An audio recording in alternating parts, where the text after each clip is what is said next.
শহরের কোলাহলে অভ্যস্ত রাইহান এবার ছুটিতে গ্রামের পথে।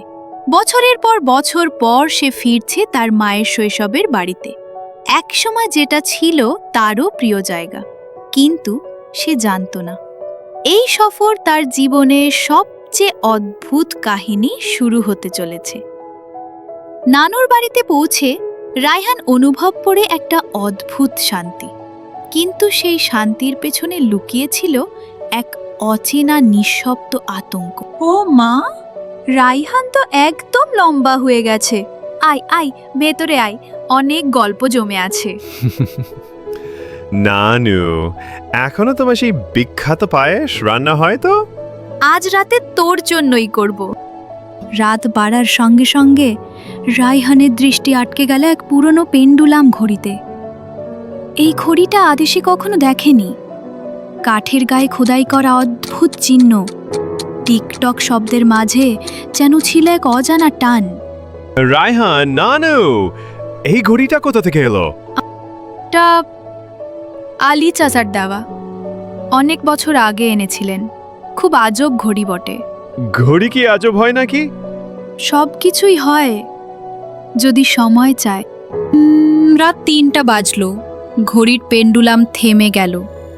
হঠাৎ বিপদ, বিপদ আসছে। কে কে বলল এটা? নানু, নানু, আমি গতকাল রাতে কিছু শুনেছি। ঘড়িটা কথা বলেছে। তুই এখনো ছোট রাইহান, অনেক কিছু বোঝার বাকি আছে তোর। ঘড়িটার অতীতটা সহজ না। আমি জানতেই হবে। শোন, অনেক বছর আগে একদিন এক ছেলে হারিয়ে গিয়েছিল এই গ্রামে। তার পরদিনই ঘড়িটা প্রথম চলে আসে আমাদের ঘরে, আলী চাচা দিয়েছিল। তখন থেকেই অদ্ভুত সব শব্দ হয় মাঝে মাঝে, রাত ৩টায়। রাইহানে কৌতূহলী। সে ঠিক করল ঘড়িটা আর আলী চাচাই দুইয়ের মাঝে নিশ্চয়ই আছে কোনো গোপন রহস্য। সে প্রথমবার গেল আলী চাচার বাড়ির সামনে। আলী চাচা বাড়িতে আছেন?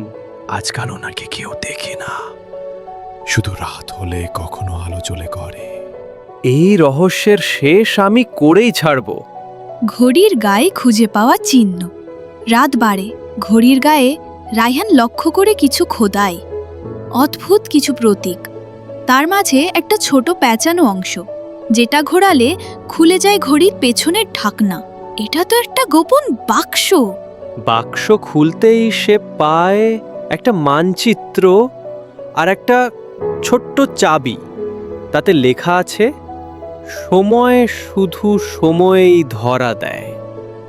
রাইহান বুঝতে পারল সময় এক নতুন খেলা শুরু করেছে, এবং সে তার খেলোয়াড় অথবা শিকার।